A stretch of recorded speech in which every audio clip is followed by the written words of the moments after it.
Williamsport, Pennsylvania, as the catcher had yet another injury scare in Sunday's 7-3 victory over the Mariners in the Little League Classic. Francisco Álvarez's season took yet another turn for the worst.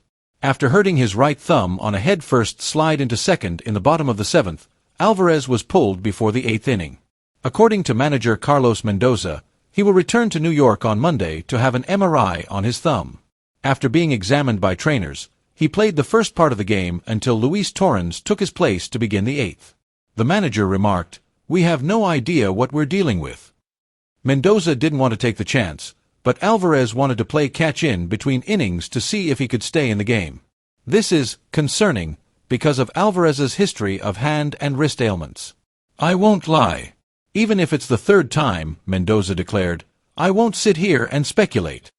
Álvarez was moved down to AAA Syracuse after struggling on both sides of the bat while recovering from a left hamate fracture earlier this year. Last season, Álvarez also had surgery on his left thumb. After the demotion, he had impressed the Mets with his work ethic and output, and his play continued to improve while he was back in the major leagues. Álvarez was 6-for-16 going into Sunday, with 3 home runs among his 4 extra base hits. Before he left the game, he added 2 doubles and a single.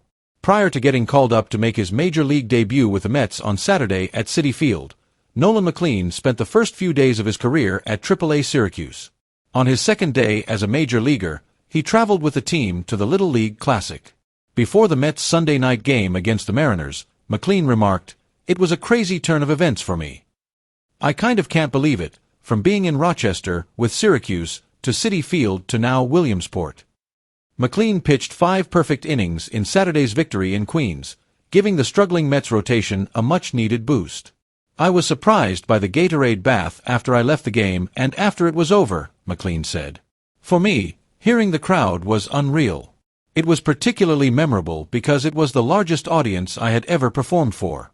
Against the Mariners, the 24-year-old struck out 8 batters while giving up just 2 hits and 4 walks. After 5 strong appearances, he was promoted to Syracuse from AA Binghamton at the start of the season. He then pitched in 16 games, 13 starts, in AAA with a 2.78 ERA before being called up. Given how badly the majority of the rotation has been pitching lately, McLean's debut on Saturday was eagerly awaited. In the minor leagues, McLean and Brandon Sproat, as well as more recently Jonah Tong at AAA, have shown promise. When Tyler Medgel made a rehab start with AA Binghamton on Sunday, the right-hander whiffed 9 in 3.5 innings, which was a positive step toward his return to the rotation. As he recovers from an elbow strain that has kept him out since mid-June, he threw 55 pitches.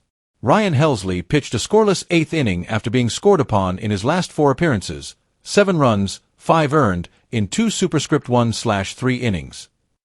Rain caused Sunday's game to start later than planned. The Mets used Luis Angel Acuña as their 27th man.